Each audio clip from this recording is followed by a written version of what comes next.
सरस्वती व्यासं ततः जयम् उदीरयत् नष्टप्रायेषु भद्रेषु नित्यं भागवत सेवया भगवती उत्तम श्लोके भक्ति भवति नैष्टिकी. Hare Krishna, Dandot Pranam. Śrī Īśopaniṣad, the knowledge that brings one nearer to the Supreme Personality of Godhead, Krishna. Introduction overview. First, 1 to 5. As we have 4 defects, we need the Vedas. In 6 and 7, Vedas give universal and axiomatic wisdom. 8, 9, Vedic knowledge is superior to Pratyaksha and Anuman knowledge. 10 to 12, Vedas, Krishna, only way to know about trans rim. 13, Krishna is the ultimate goal of the Vedas. And 14 and 15, history of Vedas and Vedic essence. Now, this Om Purnam Adaha Purnam Idam Purnat Purnam Udachyate Purnasya Purnam Adaya Purnam Eva Shishyate. The personality of Godhead is perfect and complete, and because he is completely perfect, all emanations from him, such as his phenomenal word, are perfectly equipped as complete wholes. Whatever is produced of the complete whole is also complete in itself, because he is the complete whole. Even though so many complete units emanates from him, he remains the complete ones. Para 1, Shloka number 1. Ishavasamidam sarvam yat kinchit jagatyam jagat tena tektena bhunjita magrutha kasya svidhanam. In para 1 to describe about the glories of the Vedic knowledge. 3rd and 4th describe how the Lord is proprietor of everything. Then one's quota in nature. 6 to 8 quota in human possession of the earth. Para 9 and 10 quota in human diet. Para 11 life according to Ishavasya. Shloka number 2. Asurya nama te loka andena tamasavruta tam te pretyabhi gachanti ye ke cha atma hano janah. Para 1, how karma. Shloka number 3.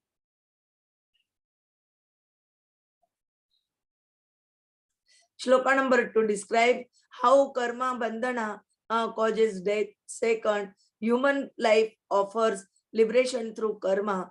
3rd, Vedas lead ultimately to a karma. 4th, begins by bringing Krishna into sense gratificatory life. 5th, without Krishna everything is in vain. 6th, make all entries into the karma yoga. Now shloka number 3, we heard first, what is a demon? 2nd, who is soul killer? 3 to 6, liberate the soul, don't kill it. 3rd, if don't use higher facilities of human life from then have to live worse than animals in this life and go to hell in text. 4th, even failure in liberating soul, bringing glorious result, then what to speak of success. 5th, modern politicians as demons. 6th, solve all problems forever. Shloka number 4th, we heard some points. 1, absolute truth cannot be understood by speculation. 2nd, revelation helps understand God and his energy. 3 to 6, energies are non-different yet different. 3rd, as we are limited, we can understand unlimited only through his relation. 4th, play your part and you will be given understanding. Shloka number 5, we heard 1, supreme must be inconceivable. 2nd, how absolute truth is far yet near. Third, the essence of deity worship. Next, nirguna yat saguna. Next, how the Lord pervades everything yet is separate. Shloka number 6. 1. Kanishta Adhikari. Second, Madhyam Adhikari. Third, Uttam Adhikari. And next, false versus real. Shloka number 7. 1. Oneness between energy and energetic. Example, fire. Second, oneness in quality, not in quantity. Example, drop and ocean. Next, oneness in interest brings enjoyment. Example, family and nation. Next, separate interest cause shock and moha. Next, become one in interest with God. Shloka number 8, we heard. 1. Kayam, unembodied, Ashnaviram, without veins. Next, Sukram, omnipotent. Next, Yatha Tathyato Arthan, fulfiller of desires. 7. Paribhuhu, supreme. Next, Swayambhu, self-sufficient. Shuddham, antiseptics. Papa Vidyam. Shloka number 9.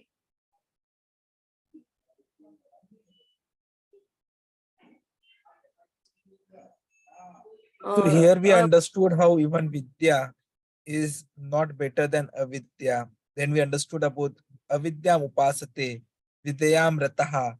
We understood about the godless modern education, the Veda Rataha principle, and the Maya Apavrita Jnanaha.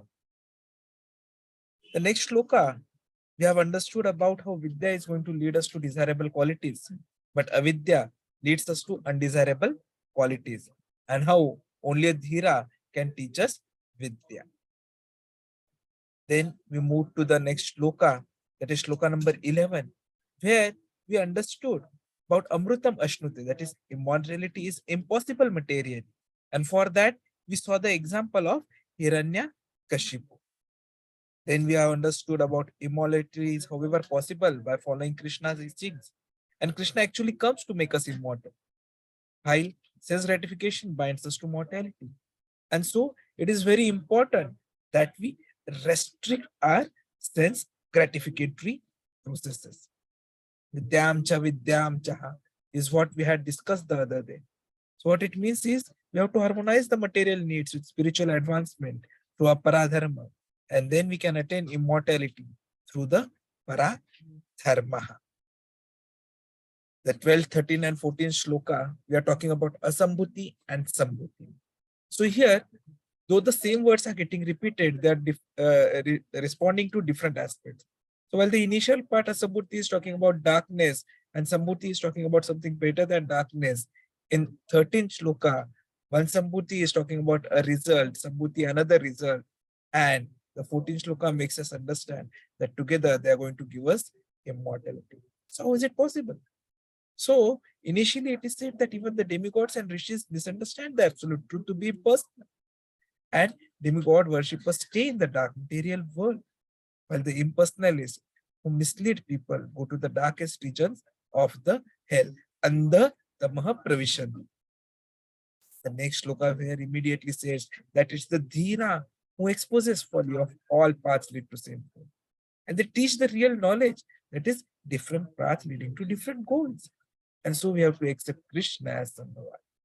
Do we see that Arjuna killed the so-called relatives, but then he killed it to satisfy Krishna. And so we should never think that people are my God or I am. Only hearing from Dhira helps us to understand the perfection. The next shloka, we are understanding how Vinashena, nothing, not even science can make this world death. Sambhutim cha vinasham cha, Vedas give info about death-filled and death-free. So while we are in the Martya Loka, there is something which is Adhyatmic Loka, which is death-free, which we have to aspire for. And that is why Sambhutam Amrutam Ashnute. Only by surrender to Krishna can we transcend death. So let us give up the misconceptions to attain immortality.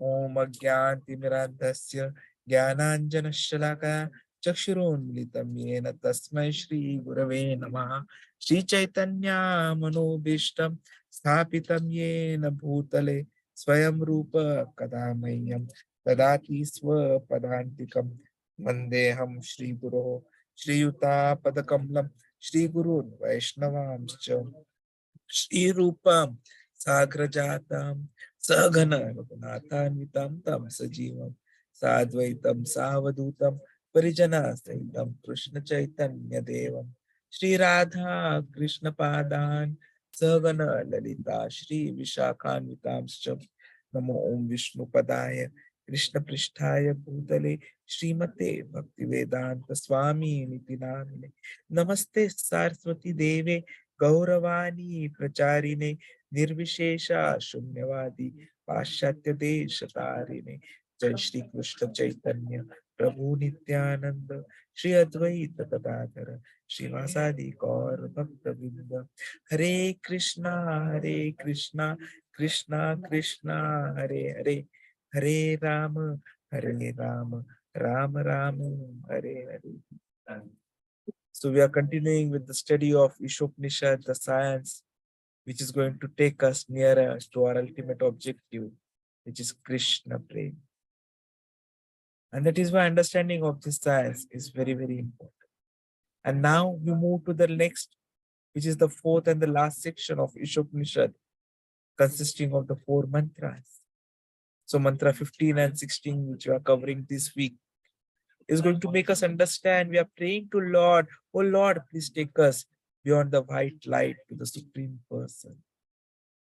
And the shloka number 17, 18 are going to be requests to the Lord to please take me through all the obstacles of conditioned life to you ultimately. And that is why these 2 weekends are very, very important for us. So shloka number 15 says, Hiranyamayena patrena satyasya mukham apihitam asti pushana tat Satya Dharmaaya Drishyate tvam apavruno. O my Lord, sustainer of all that lives, your real face is covered by your dazzling effulgence. Kindly remove that covering and exhibit yourself to your pure devotee. Hiranyamayena patrena satyasya mukamapi tamasti pushana tat Satya Dharmaaya Drishyate apavruno. Hare Krishna, sorry. Hare Krishna. Yes, श्लोक Mataji. नीचे की line जो है ना वो थोड़ा इधर उधर हो गया है श्लोक में. Oh, sorry, Mataji. Hare Krishna. Satya Dharmaaya Drishyate tvam. Yeah, pasting error. No issues. Yes, तत्वम Mataji. Tattvam तत्वम Pushan Hiranyakashipu. पावृणो सत्य धर्माय दृष्टे. Hare Krishna. So here what we are talking about is basically, Lord, oh please, you are already covered. This effulgence which you are having is covering you, and I'm not able to see you at all. So please remove this effulgence so that I can see you beyond this effulgence. And that is what our ultimate objective is. How we can see Krishna. Because finally he is a Purusha. As we have already seen multiple times and understood multiple times. Krishna is Satchidananda Vigraha. It is not that he is impersonal. He has a personal feature. But then that personal feature is something which is not seen, which is somehow what I say, covered. And what that covering is the effulgence or the Brahman effulgence that we are talking about. So this particular shloka, we are actually requesting Krishna to kindly remove that obstacle which is preventing us from seeing him. So a couple of words in this particular shloka are very important. Hiranyamayena, that is, it is a golden effulgence, and it is dazzling, patrain, and it is covering the truth. And that is why this word Satyasya is coming. And again a proof that Krishna is person. Because here what we are seeing is the word Mukham. So we are requesting, kindly remove that. And the most important word here, apavranu, that is kindly remove. Why? And whom are we praying this? To Pushann. That is sustain. So hiranyamayena patrena satyasya mukham apihitamasti pushan tattvam apavrunam Satya Dharmaaya Drishyate. So let us see what this whole shloka is talking about. So here initially we understand why Krishna is called as Pushann, because he is the basis of Brahman as well as Paramatma. Then we'll be understanding why Satya Dharmaaya Drishyate, how Krishna reveals himself beyond the Brahman. And then we'll be understanding how the ultimate revolution of Bhagavan comes only by Bhakti. So, if you see Bhagavad Gita, there it is clearly documented in 14th chapter that the Lord explains the Brahma Jyoti, the dazzling effulgence of his personal form. And what does Krishna says? Brahmano hi pratishtaham amrutasya vyayasya cha shashvatasya cha dharmasya susya kanti kasya cha. And I am the basis of the impersonal Brahman, which is immortal, imperishable, and eternal, and is the constitutional position of ultimate happiness. So, as Prabhupada mentions in the Tatparya, in the purport to this particular shloka, Brahman, Paramatma, and Bhagavan are the three aspects of the same absolute truth. Now, for a beginner, it's the Brahman aspect which is most easily perceived. Paramatma, the super soul, is realized by those who have progressed further. And the Bhagavan realization is the ultimate realization of the absolute truth. And that is what we strive to understand in detail. So the question comes, why is Lord addressed as Pushann? And that answer again comes in Bhagavad Gita.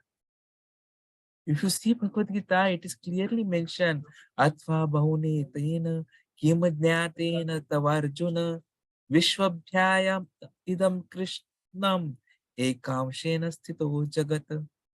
But what need is there, Arjuna, for all this detailed knowledge? With a single fragment of myself, I pervade and support this entire universe. So by his one plenary expansion, the all-pervading Paramatma, the Lord maintains the complete material cosmic creation. And he also maintains all the manifestations in the spiritual world. And since he is doing both of these things, in this śruti-mantra, Lord is addressed as Pushann, the ultimate maintainer. And that is why it becomes important. So the question comes, if Lord is ultimate maintainer and he is there, why does he at all come to the Mrityu Loka, the Martya Loka? So that he answered in Bhagavad Gita, Yada yada hi dharmasya dhyana bhavati bharata tathatmanam srijamyaham. And why? Paritranaya sadhuna vinashaya cha dushtuta dharma sansthapanarthaya sambhavami vivek. But whenever he comes, he always indulges in his pastimes. And those pastimes are basically to attract the dry speculators of the Hatha Yoga system who are trying to find absolute truth in some way or the other. So which is best of the best pastimes.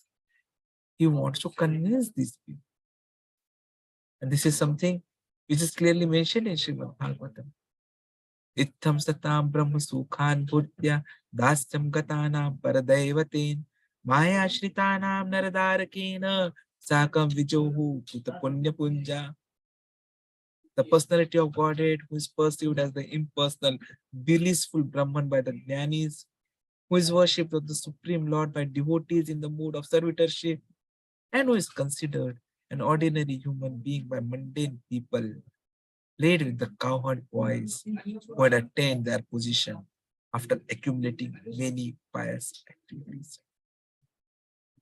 So we see Krishna is always filled with transcendental bliss, Anandamaya Abhyasata.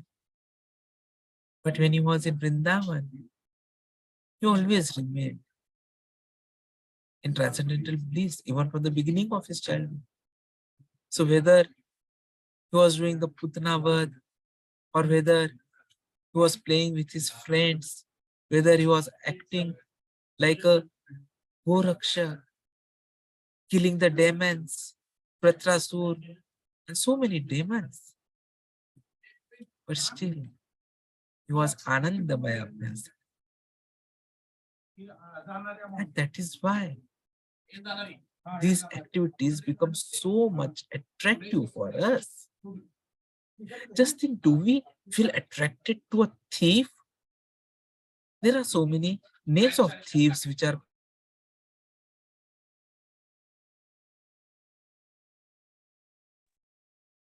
we hear people talking, calling each other thieves for some activities which they have done. Do we feel attracted to that? No. But just look, my Jagannath, my Krishna. He used to steal butter, curd, and he became famous as Makhan Chod. Because with this activity as well, he was giving pleasure to all the Vrindavan Vasis, to all the Brajvasis. So it is mentioned that the Lord is always engaged in transcendental loving activities with his associates in various relationships. Shanta Dasya Sakhya Vatsalya Madhurya Iti. So it could be neutral, it could be in the form of a Dasya, a servitorship, as friendship, Please, Sakhya. please mute others or disturbing. Hare Krishna. Vatsalya and Madhurya in conjugal love. So everything the Lord did in Vrindavan was for the pleasure of his associates. Now coming to this whole shloka is trying to make us understand that Bhagavan is the ultimate revelation. So we understand that there are 4 processes: the Sankhya Yoga, Jnana Yoga, Yoga system, and the Bhakti Yoga. But then they have got their limitations. Like with Sankhya Yoga, those people consider absolute truth as matter, that is elements of material world. So they cannot go beyond 24 matter factors or the material creation. And they have little information of Purusha. While the Jnana Yogis, they consider absolute truth without potencies, Brahman. So only the Sat aspect. And that is why they are limited by the Hiranyamayi Patra. The Yogis, they consider absolute truth with the Mat potency. And so they are talking about Sat and Chit potencies. So they consider one of the 3 plenary expansions or Vishnu Tattvas, collectively known as the Purusha Avtaras. And then the Bhakti Yoga system, which we see, wherein we find that people are understanding the absolute truth with Mat and spiritual potencies both together. So they consider Bhagavan the Satchit Ananda potency.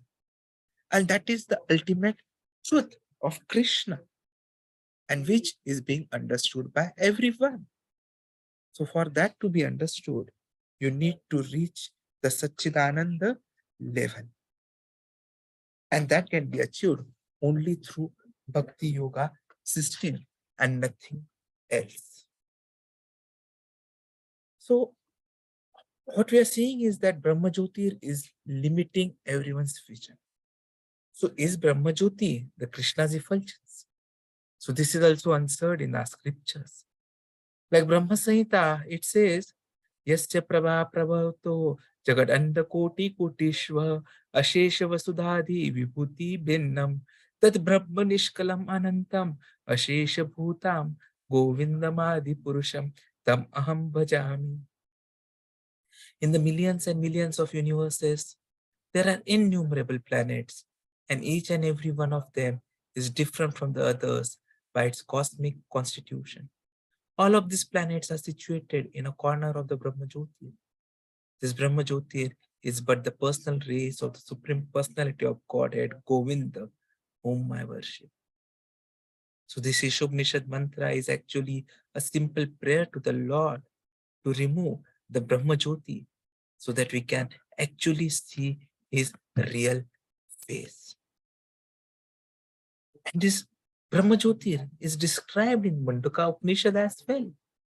Hiranyamayi parakoshe virajam brahma nishkalam tat shubhram jyotisham jyotihi tadyat atma vido viduhu na tatra suryo bhati na chandra tarakam nema vidyuto bhanti kuto ayam agni tam eva bhantam anubhati sarvam tasya bhasha sarvam idam vibhati Brahme Vedam Amritam Puruštad Brahma Paschad Brahma Dakshinastas Chattarena Adasha Chordhvam Cha Prashtram Brahmadi Vedam Vishwam Idam Varishtam. The spiritual firm beyond the material covering is the unlimited Brahmal effulgence, which is free from material contamination. That effulgent white light is understood by transcendentalists to be the light of all lights. In that realm, there is no need of sunshine, moonshine, fire, or electricity for illumination. Indeed, whatever illumination appears in the material world is only a reflection of that supreme illumination. That Brahman is in front and in back, in the north, south, east, and west, and also overhead and below. In other words, that supreme Brahman effulgence spreads throughout both the material and spiritual skies. Now, when we saw these processes, the Sankhya, Jnana Yoga, and the Bhakti Yoga, if you see in Bhagavad Gita, Krishna has clearly mentioned that all of them ultimately target Bhagavan. And Bhagavan is the ultimate revelation which we get by any of these processes that we follow. So when we talk of Sankhya Yoga, this gets clearly explained in the 7th chapter, Shloka 4 to 7, or even the 18th chapter, 53 Shloka. The target of Jnana Yoga is explained in the 7th chapter, 19th Shloka. The Ashtanga Yoga system, it is explained that Bhagavan is the ultimate target in the 6th chapter. And Bhakti Yoga, we already saw in the 3rd chapter itself. Bhumi aponalo ya vayuhu kammano buddhi evacha ahankara iti yamme binna prakriti dustada. Aparame matavanyam prakritim viddime param jiva bhutam mahabhavo ye idam dharyate jagat etad yonini bhutani sarvani utyupadharaya am krutznasya jagata prabha pralayat tatha mattah partram na anya kinchidasti dhananjaya mai sarvamidam protram sutre maniganaiva. And then Bhaktya mam abhijanati yavat nishchasmi tatvatah tato mam tatvato dhratva vishte tadananantaram.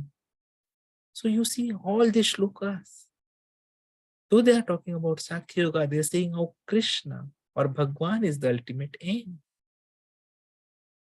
Earth, water, fire, air, mind, intelligence, false ego, all together, they constitute my separated material energies.